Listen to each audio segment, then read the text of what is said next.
Hello दोस्तों, मैं हूं रौनक। आपका स्वागत है आपके अपने YouTube चैनल रौनक राव साइंस क्लासेस में। आज आपको हम कक्षा 10 का पढ़ाएंगे केमिस्ट्री, जिसका नाम चैप्टर का नाम है अम्ल क्षार एवं लवण, है ना।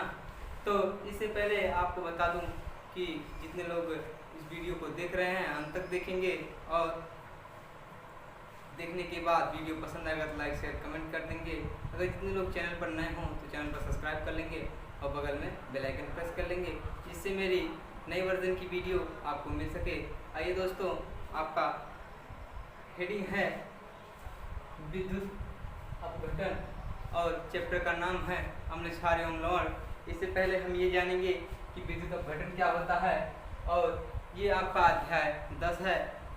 यहीं से आपका दूसरा टॉपिक शुरू होता है रसायन विज्ञान, और इसके बाद आपको हम इस रसायन विज्ञान के खत्म होने के बाद आपको पढ़ाएंगे जीव विज्ञान। आइए दोस्तों, आपका हेडिंग है विद्युत अपघटन। देखते हैं इसके बारे में क्या कह रहा है, तो आपको बताते हैं हम। आइए, कह रहा है कि विद्युत अपघटन जो यौगिक द्रव अवस्था या विलयन के सुचालक होते हैं विद्युत अपघटन कहलाते हैं। कह रहा है कि जो यौगिक द्रव अवस्था तथा विद्युत के सुचालक होते हैं उसे हम क्या कहते हैं, उसे हम विद्युत अपघटन कहते हैं। विद्युत अपघटन मतलब कि कह रहा है सुचालक मतलब होता है कि उसमें उसका प्रवेश हो सके, है ना। कह रहा है कि जो यौगिक द्रव अवस्था या विलयन के सुचालक होते हैं उसे हम विद्युत अपघटन कहते हैं। क्या कहते हैं भैया? विद्युत अपघटन कहते हैं। जैसे अम्ल क्षार लवण, ये जो दोनों हैं तीनों हैं आपके, ये क्या है कि ऐसे यौगिक हैं जो द्रव अवस्था और विलयन में क्या होंगे, ये सुचालक होंगे भैया। इसी को क्या होगा भैया, इसी को कहते हैं विद्युत अपघटन कहलाता है। यही विद्युत अपघटन कहलाता है, यानी कि इसमें क्या है, ये विद्युत के सुचालक होंगे। अम्ल क्षार लवण में आपकी विद्युत प्रवेश कराई जा सकती है। अम्ल और क्षार और लवण में आपका इसमें विद्युत क्या है, जा सकता है, यानी कि इसमें इसका मतलब है कि इलेक्ट्रॉन उपस्थित होगा तभी तो जा रहा है। तो चलिए दोस्तों, आपकी अगली हेडिंग है विद्युत अपघट्य, यानी कि इसका विपरीत रूप होता है। विद्युत अपघटन का विपरीत रूप होता है विद्युत अपघट्य। कह रहा है जो यौगिक द्रव अवस्था या विलयन में विद्युत के कुचालक होते हैं उसे विद्युत अपघटन कहलाते हैं, अपघट्य कहलाते हैं भैया, अपघटन नहीं अपघट्य कहलाते हैं। कह रहा है कि ऐसे यौगिक जो यौगिक द्रव अवस्था या विलयन में विद्युत के कुचालक यानी कि उसमें विद्युत का प्रवेश नहीं करवाया जा सकता, है ना। जिसमें विद्युत का प्रवेश नहीं करवाया जा सकता उसे हम क्या कहेंगे, विद्युत अपघट्य कहलाएंगे। लेकिन अपघटन में क्या है भैया, उसमें ऐसे यौगिक जिसमें विद्युत का कुछ वो क्या हो, सुचालक हो, यानी कि उसमें विद्युत प्रवाहित की जा सके, उसे हम विद्युत अपघटन कहते हैं। जैसे अम्ल क्षार और लवण था। लेकिन इसमें क्या है कि ऐसे यौगिक जिसमें विद्युत का प्रवाह नहीं हो, यानी कि वो कुचालक हो, उसमें विद्युत ना जा सके, उसको हम क्या कहते हैं भैया, उसी को हम कहते हैं आपका विद्युत अपघट्य कहलाते हैं। जैसे एल्कोहल, क्लोरोफॉर्म, चीनी, ग्लूकोज। जैसे भैया एल्कोहल, क्लोरोफॉर्म, चीनी और ग्लूकोज, ये जो आपका होता है ये क्या है, विद्युत अपघट्य होते हैं। जो भैया आपके होते हैं क्या है, आपके यही हैं विद्युत अपघट्य होते हैं। कौन कौन? जैसे एल्कोहल, क्लोरोफॉर्म, चीनी, ग्लूकोज आदि, ये सब आपके क्या भैया, विद्युत अपघट्य है। कौन कौन भैया? जो चीनी है, ग्लूकोज है, क्लोरोफॉर्म है, यही सब आपके क्या भैया, विद्युत अपघट्य हैं। चलिए आपको हम बताते हैं इनके बारे में। क्योंकि ये सब जो होते हैं ग्लूकोज और चीनी, ये सब इन सब में विद्युत प्रवाहित होने के बाद ये आयनित नहीं होंगे। चूंकि इसमें इलेक्ट्रॉन उपस्थित नहीं होता तो आयनित कैसे होंगे भैया? आप ध्यान रखिएगा कि एल्कोहल, क्लोरोफॉर्म, चीनी, ग्लूकोज आदि जो हैं विद्युत के क्या होते हैं भैया, कुचालक होते हैं। चूंकि इसमें विद्युत प्रवाहित नहीं की जा सकती, विद्युत प्रवाहित कर भी देंगे तो ये आयन, उसमें आयन होते नहीं, तो जब इलेक्ट्रॉन नहीं होंगे तो आयनित नहीं हो पाएंगे।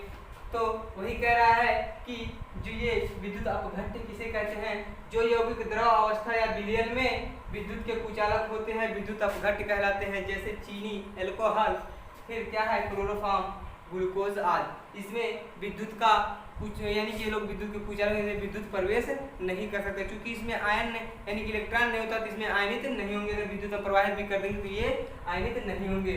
फिर कह रहा है आयन को प्रभावित करने वाले कारक, हेडिंग है आपका आयन को प्रभावित करने वाले कारक। कह रहा है इसके निम्न कारक होते हैं। आयन को प्रभावित करने वाले कारक क्या भैया, इसके निम्न कारक होते हैं। नंबर 1 क्या है, विद्युत अपघट्ट की प्रकृति। नंबर 2 क्या है, विलायक की प्रकृति। नंबर 3 सांद्रता परिवर्तन का प्रभाव। नंबर 4 ताप परिवर्तन का प्रभाव। नंबर 5 समायन प्रभाव। ध्यान देंगे इसके 5 जो हैं यही बहुत इंपॉर्टेंट है भैया, ये पूछा जा सकता है कि आयन को प्रभावित करने वाले कारक के नाम लिखिए, तो आपको पांचों का नाम लिखना होगा। तो ये अगर एक एक नंबर का एक नाम होगा तो 5 नंबर भी बन सकता है। ध्यान दीजिएगा, अगर ये 5 नंबर का नहीं होगा तो 2 नंबर तो मान के चलिएगा, 2 नंबर तो कंफर्म ही होगा कि 2 नंबर का आएगा। अगर इसका किसी एक का इसमें से वर्णन करने के लिए दे देगा तो आपका ये समझिएगा कि वो भी 3 नंबर देगा, यानी कि 5 नंबर आपको ये क्वेश्चन दे सकता है। तो कह रहा है कि आयन को प्रभावित करने वाले कारक क्या हैं, इसके निम्न कारक हैं। नंबर 1 विद्युत अपघट्ट की प्रकृति। नंबर 2 विलायक की प्रकृति। नंबर 3 सांद्रता परिवर्तन का प्रभाव। नंबर 4 ताप परिवर्तन का प्रभाव। फिर कह रहा है 5वां क्या है, सम आयन प्रभाव। अब इसमें से पहली हेडिंग हम डालेंगे विद्युत अपघट्ट की प्रकृति, यानी कि पहली जो हेडिंग है उसके बारे में जान लीजिए। विद्युत अपघट्ट की प्रकृति क्या है, कह रहा है कि प्रबल विद्युत अपघट्टों को आयनन पूर्ण होता है। जो प्रबल विद्युत अपघट्ट होते हैं भैया वो क्या होते हैं, आयनन पूर्ण होते हैं, उसमें आयन की मात्रा होती है, आयनन पूर्ण होते हैं। जबकि दुर्बल विद्युत अपघट्टों का आयनन बहुत कम होता है, यानी कि जो प्रबल विद्युत अपघट्ट होंगे भैया उनके आयनन प्रबल होंगे, यानी कि पूर्ण होंगे, पूरे होंगे। जबकि दुर्बल विद्युत अपघट्ट उसके आयन क्या है भैया, अपूर्ण होंगे। जब अपूर्ण रहेगा तो भैया दुर्बल ही होगा। जैसे आपके पास ज्यादा पैसा है तो आप हर क्षेत्र में सबल होंगे, तो आपके गांव में सबके पास पैसा नहीं होगा तो वो क्या होगा भैया, दुर्बल ना होगा। तो यही कह रहा है कि जिसके पास आयन पूर्ण होंगे वो क्या है भैया, प्रबल है, और जिसके पास आयन कम है उसके पास भैया वो क्या होगा, वो दुर्बल होगा। जैसे प्रबल विद्युत अपघट्ट कौन कौन से हैं, NaCl, KCl और SO4, HCl, HNO3 आज ये सब क्या है भैया, ये आपके प्रबल विद्युत अपघट्ट हैं। नंबर दूसरा क्या है, दुर्बल विद्युत अपघट्ट कौन कौन है, CH4, COOH, H2CO3 प्लस कामा NH3 आज ये सब क्या भैया आपके, ये सब दुर्बल विद्युत अपघट्ट हैं। यही है आपके कौन से भैया, दुर्बल विद्युत अपघट्ट। देखिए एक बार पूरा फिर से देख लीजिए, क्या कह रहा है कि विद्युत अपघट्ट क्या है, जो यौगिक द्रव अवस्था या विलयन के सुचालक, जो यौगिक द्रव अवस्था या विलयन के सुचालक होते हैं उन्हें क्या कहते हैं, विद्युत अपघट्ट कहलाते हैं। वो क्या कहलाते हैं भैया, विद्युत अपघट्ट कहलाते हैं। जैसे अम्ल, क्षार और लवण। नंबर दूसरा हेडिंग क्या है, विद्युत अपघट्ट क्या भैया, विद्युत भैया ये अनापघट्ट है भैया, ये क्या, सॉरी हमने अपघट्ट कह दिया, ये अनापघट्ट है। क्या है ये, विद्युत अनापघट्ट, मतलब इसका विपरीत होगा।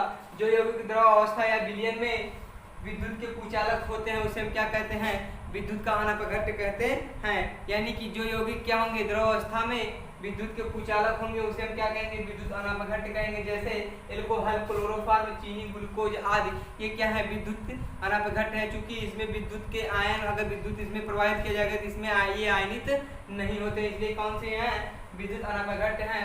भैया आयनन को प्रभावित करने वाले कारक, तो आयनन को प्रभावित करने वाले निम्न कारक हैं। नंबर 1 विद्युत अपघट्ट की प्रकृति। नंबर 2 विलायक की प्रकृति। नंबर 3 सांद्रता परिवर्तन का प्रभाव। नंबर 4 ताप परिवर्तन का प्रभाव। नंबर 5 समायन का प्रभाव। अब आपकी ये 5 जो होते हैं इंपॉर्टेंट है, ध्यान दीजिएगा कि इसके बाद आप हेडिंग डालेंगे। पहली हेडिंग विद्युत अपघट्ट की प्रकृति क्या होती है, कह रहा है कि प्रबल विद्युत अपघट्टों का आयनन पूर्ण होता है, जबकि दुर्बल विद्युत अपघट्टों का आयनन बहुत कम होता है। कह रहा है कि जो प्रबल विद्युत अपघट्ट हैं उनका आयनन पूर्ण होता है, लेकिन जो दुर्बल होते हैं उनका आयनन पूर्ण नहीं होता है। जैसे देख लीजिए प्रबल विद्युत अपघट्ट कौन कौन से हैं, NaCl, KCl, K2SO4, HCl, HNO3 आदि। फिर दूसरा क्या है, दुर्बल विद्युत अपघट्ट कौन कौन से है, CH3COOH, इसके बाद H2CO3, NH3, ये भैया आपके क्या हैं, दुर्बल विद्युत अपघट्ट है। चूंकि इसके आयनन आपके पूर्ण नहीं है, ऊपर वाले में इसके आयनन पूर्ण है। चलिए जितने लोग भैया वीडियो को देख रहे हैं लाइक कर दीजिए, शेयर कर दीजिए, कमेंट कर दीजिए, और जो लोग नए हैं चैनल पे वो लोग चैनल को सब्सक्राइब कर लेंगे। चलिए आपको हम आगे इसके बारे में बताते हैं, यानी कि दूसरी हेडिंग हम बताएंगे। क्या दूसरी हेडिंग, विलायक की प्रकृति, इसके बारे में बताते हैं। आइए केवल वीडियो में आप लोग अंत तक बने रहिएगा, बहुत मजा आएगा। केवल मन से पढ़ेंगे तो भैया पक्का समझ में आएगा। आइए दोस्तों हम आपको इसके बारे में बताते हैं।